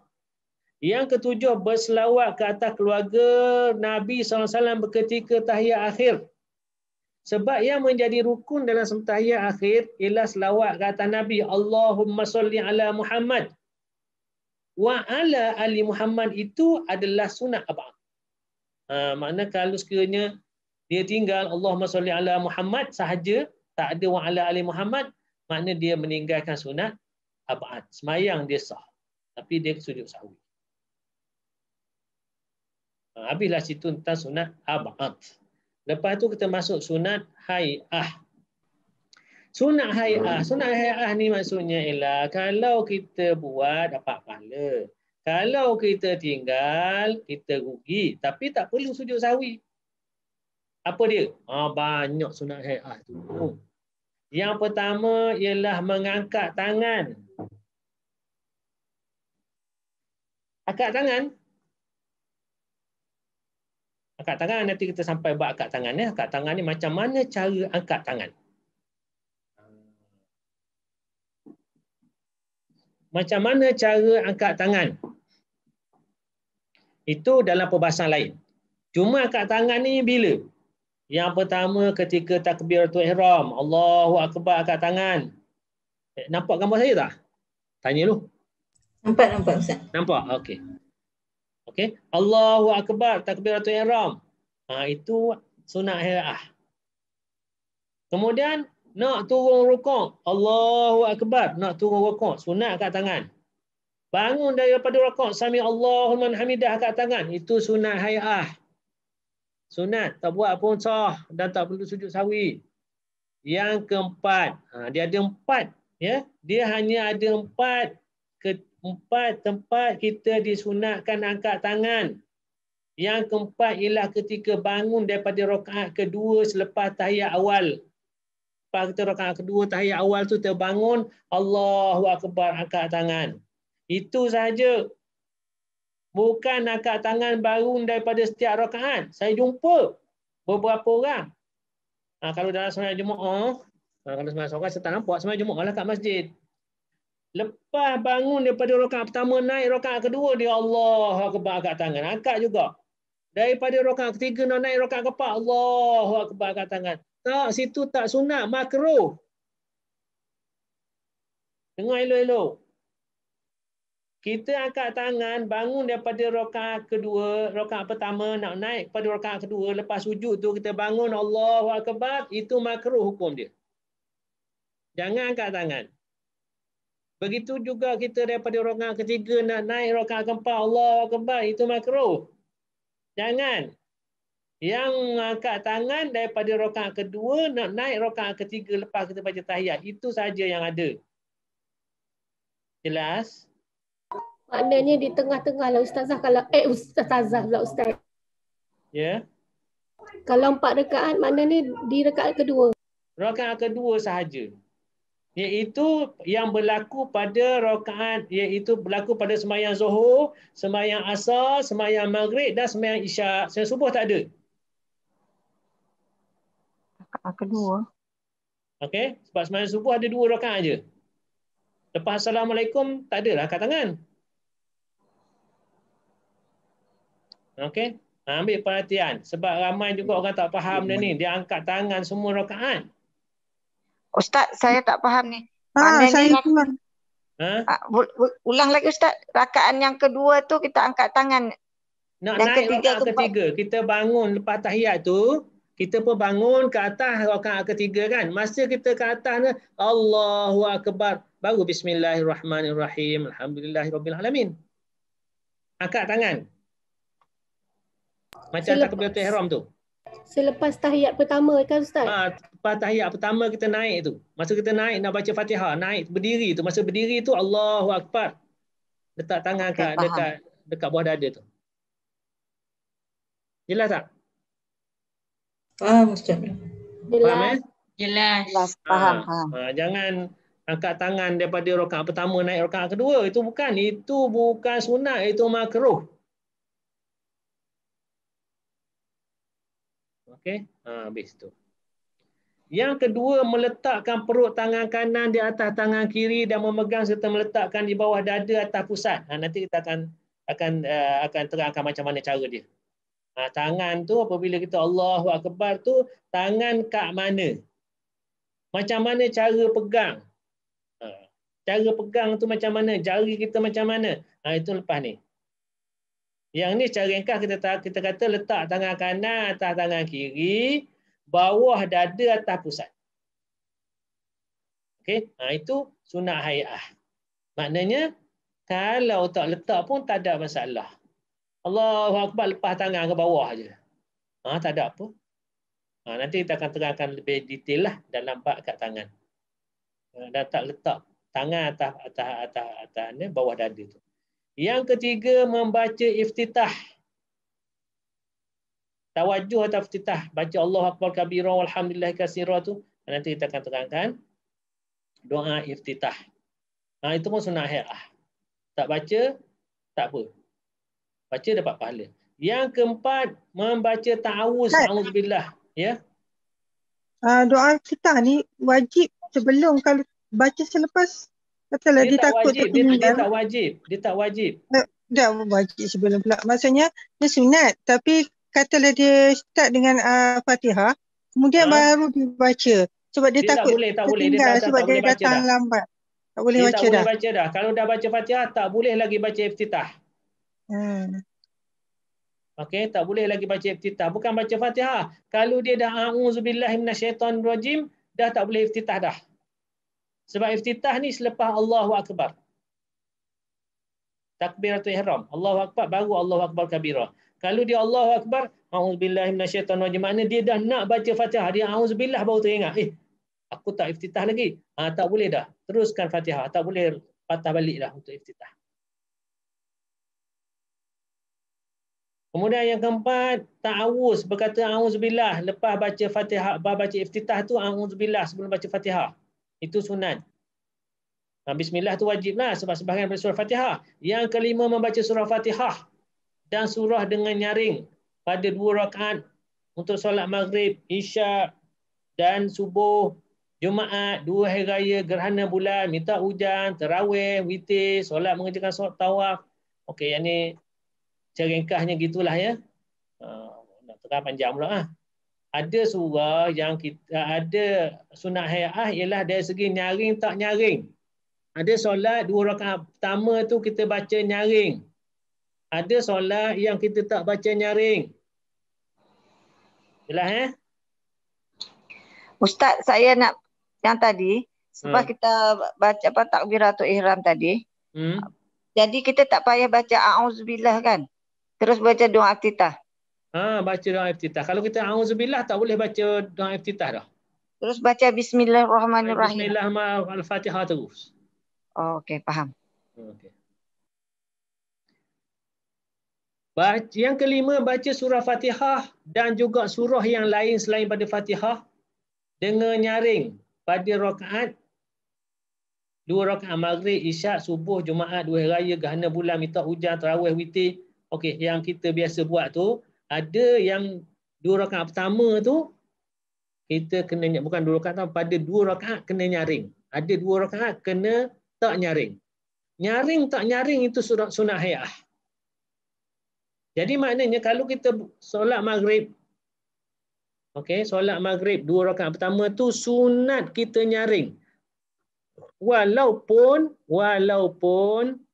kita sembahyang seorang. Sebab itu 2 rakaat pertama tu nyaring, baca kuat sikit. 2 rakaat yang seterusnya, yang 1 rakaat lepas tu kena baca perlahan. Betul, 2 isyak, 2 subuh. Tapi ada sembahyang yang kena slow. Sembahyang asar, zuhur, itu slow, kena baca perlahan. Yes, perlahan nyaring itu adalah sunat hayah. Boleh buat dapat pahala. Ustaz, jadi kalau baca Fatihah supaya sampai didengari oleh telinga sendiri kan, Ustaz? Bukan, yang masuk nyaring tu ialah orang lain pun dengar. Okey, contohnya lah ya, contohnya kita duduk rumah sembahyang seorang-seorang. Sembahyang seorang-seorang ni. Kalau kat surau kita kena tok imam yang nyaring, orang lain tak nyaring. Ni kita sembahyang seorang-seorang lah ni kat rumah. Jadi 2 rakaat pertama tu kita baca kuat. Jelas?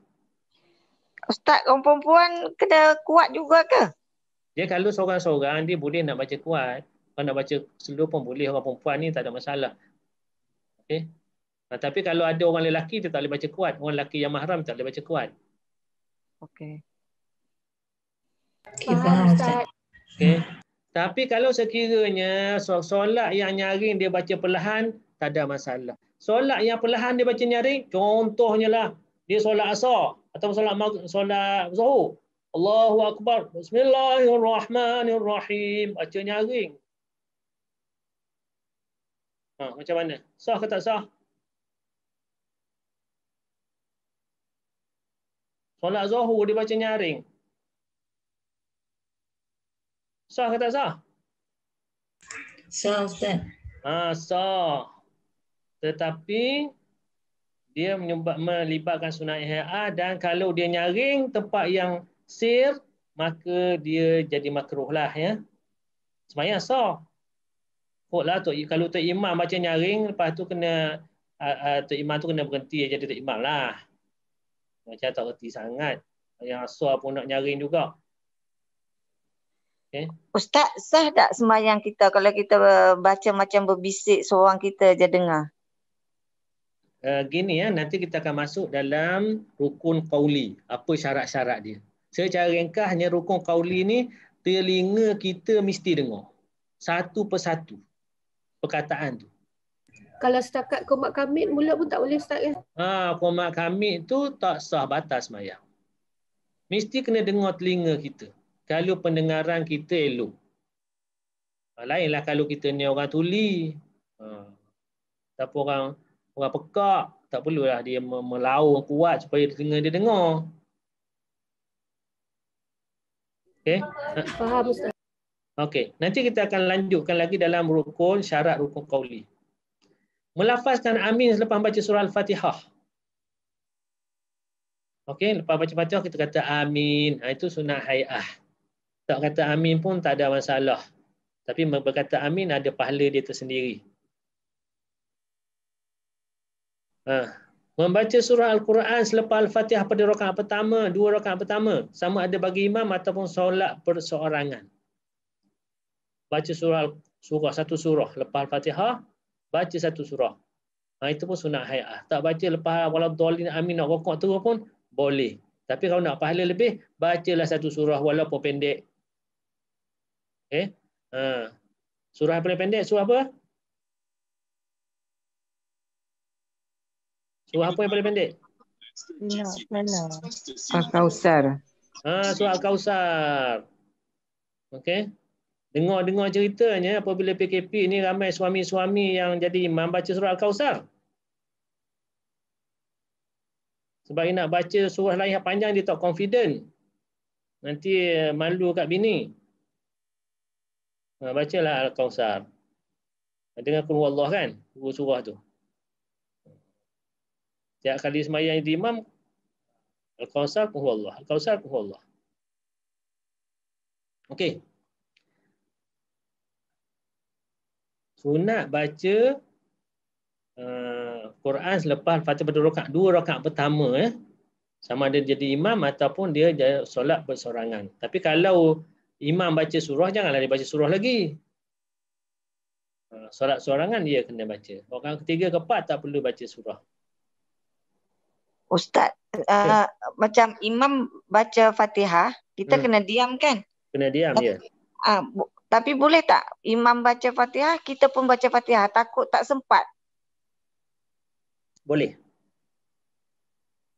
Kalau kita tahu imam tu memang jenis dia laju. Kalau kita waladhdallin amin kita nak baca Fatihah baru imam tu maka kita akan tertinggal. Pak imam tu jenis laju, maka boleh kita baca Fatihah sebelum imam habis baca Fatihah lagi. Tak. Boleh. Maka boleh benda tu. Okay, kalau kita tahu imam tu jenis laju yang menyebabkan kita tak boleh ketinggalan. Tapi kita tak boleh habis dulu dari imam lah kan?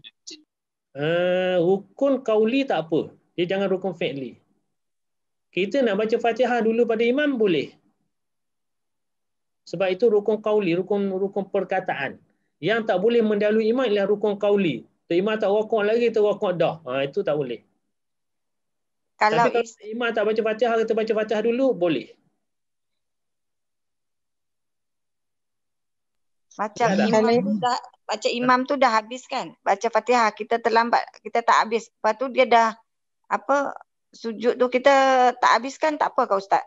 Itu kena belajar lain lah. Itu dalam bab muwafiq masbuk. Panjang ceritanya. Okey. Okey, itu kalau nak cerita panjang lagi lah. Okey. Itu dalam bab muwafiq masbuk. Kena belajar satu bab pula, bab solat berjemaah. Sekarang ni kita tak solat jemaah lagi. Solat berjemaah itu bab lain. Kita semayang ni sekarang ni ialah solat sorang-sorang dulu ni. Solat jemaah kalau dalam kitab pun dia kata dia bab lain. Ramai orang sebab itulah kalau ada teka-teki lah orang buat macam ni. Ada satu amalan yang ramai orang suka buat tapi tak belajar apa benda. Amalan tu ramai orang suka buat tapi dia tak belajar. Apa dia? Solat jemaah. Solat berjemaah. Saya berani confirm. Solat berjemaah ramai orang nak pergi masjid. Pernah tak dia belajar tentang solat jemaah? Ambil berkitab ke, belajar dengan ustaz ke, satu persatu tentang solat jemaah? Tak ada. Sedangkan hukum solat jemaah lain dengan solat persorangan. Ada benda yang kalau kita buat solat seorang-seorang, kena buat macam tu. Kalau kita buat macam tu juga dalam solat jemaah, sembahyang kita batal. Ada. Ini sebab tu kena belajar lain. Okay. Yang ke-8, membaca takbir ketika rokok, i'tidal dan sujud.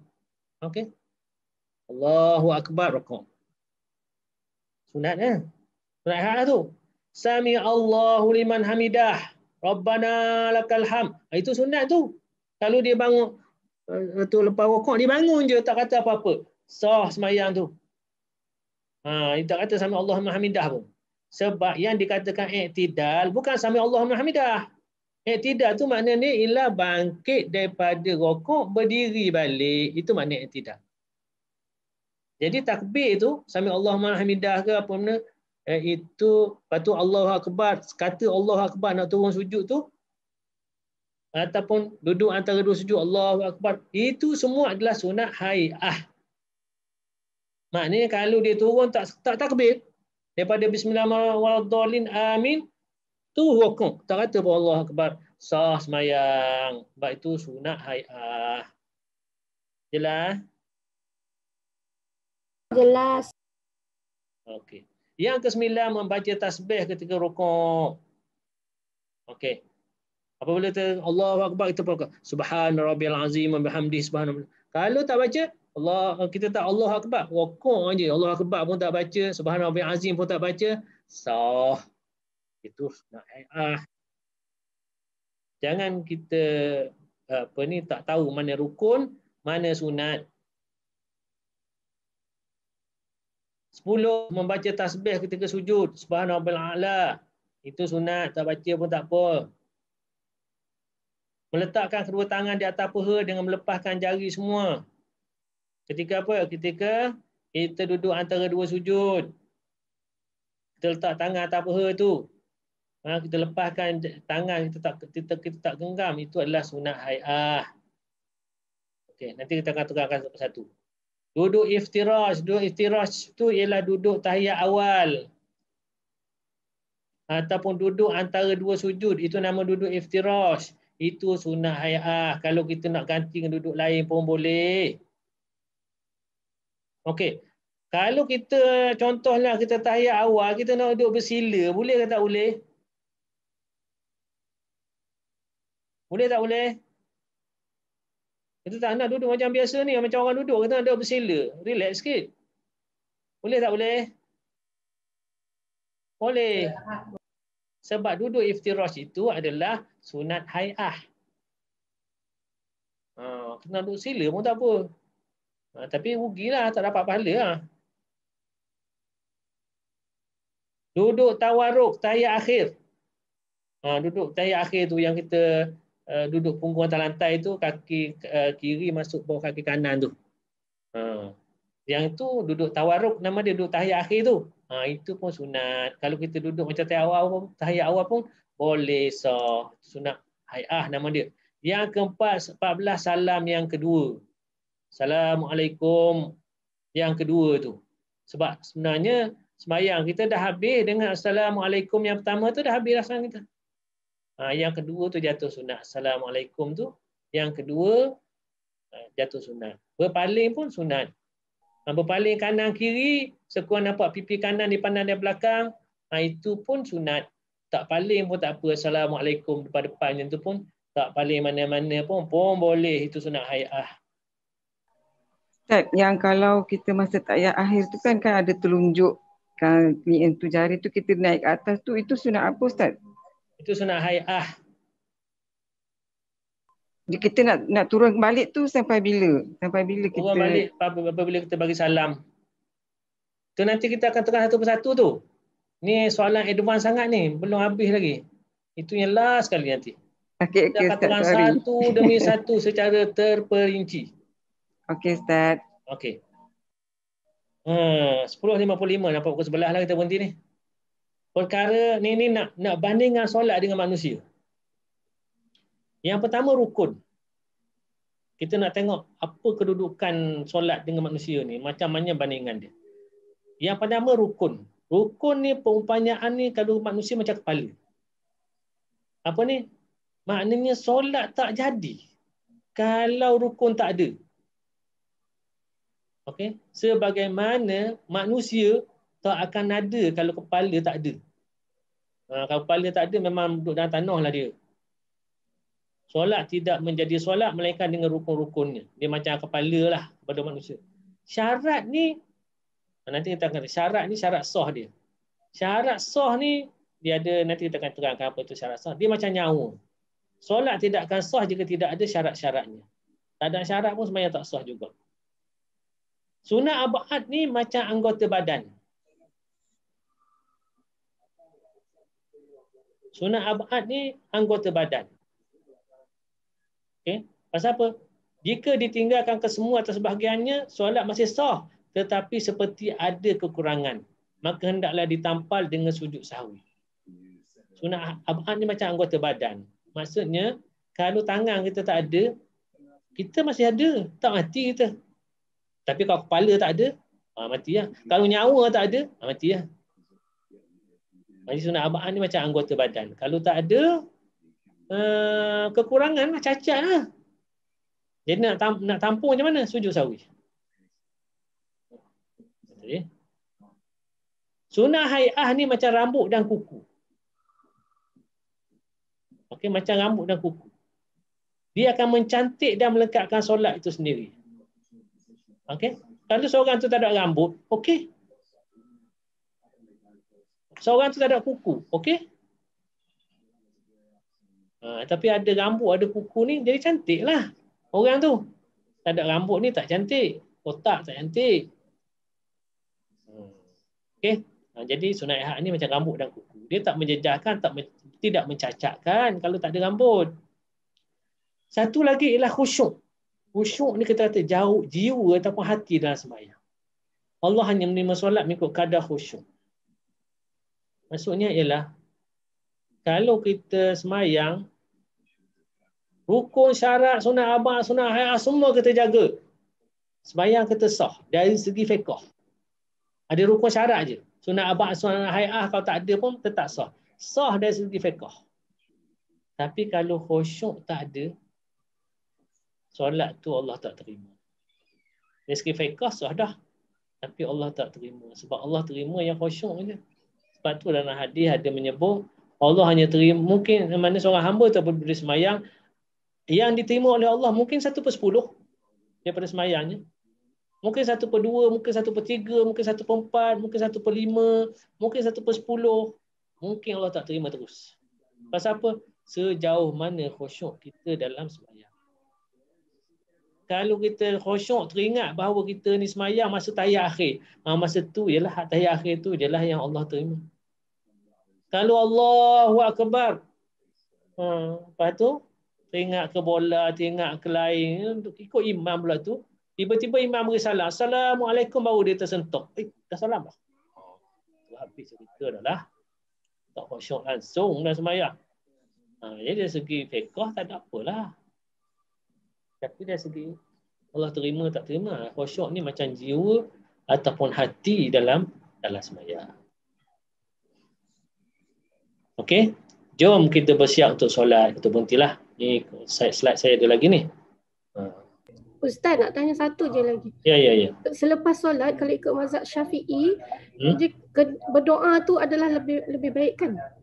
Ya, berdoa lebih baik. Benda tu benda sunat. Nak caw terus pun boleh, tak ada masalah. Sebab apabila yang diperintahkan ialah kita solat. Solat tu apa? Bermula dengan takbir, berakhir dengan salam. Habislah. Lepas Assalamualaikum tu ikut kita lah. Nak semai, nak balik ke, nak baca doa ke, tapi lebih baik baca doa lah. Sebab doa ni kita kena buat apabila kita buat satu benda baik. Antara benda baik yang terbesar ialah solat. Jadi apabila kita berdoa, lebih hampir untuk Allah terima. Macam kita jumpakanlah juga. Kita nak minta sesuatu hajat daripada dia. Kalau kita beri hadiah kepada dia dulu, baik dengan dia, beri hadiah banyak kat dia, kalau kita minta apa-apa mudahlah sikit dapat. Macam itulah. Kurang.